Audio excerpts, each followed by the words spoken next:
Kaloka Itets.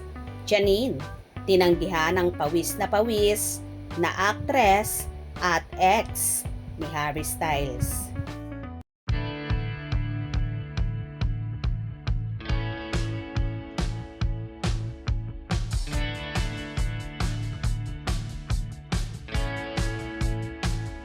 Parang nasa Cloud9 pa rin si Janine Gutierrez habang ikinukwento ang kanyang experience sa 81st Venice International Film Festival. Say nga niya nang makatsikahan siya ng entertainment press last Thursday. Talaga namang super proud siya bilang isang Pilipina to represent our country. Dumalo si Janine sa naturang prestigious film fest para sa out of competition entry na Pantos Mia ni Love Diaz. Proud to be Filipina. Talaga yung pakiramdam ko doon. Say ng actress. At the red carpet, there was a flag for each nationality that was part of the Venice Film Festival this year.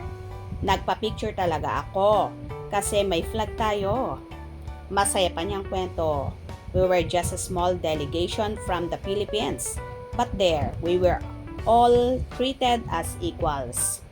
During our press con, we were thinking, oh my God, the other day, Angelina Jolie held her press con here.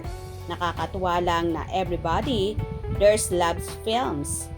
They're into films. They're into actors and actresses. It was a happy environment.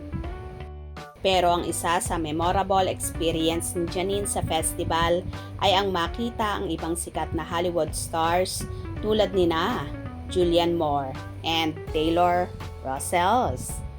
Anya nakausap pa raw niya si Taylor Rossells at humiling siyang magpa-picture rito. Pero tumanggi raw ito. Actually, the one I really talked to was Taylor Rossells. She's an actress na ex ni Harry Styles.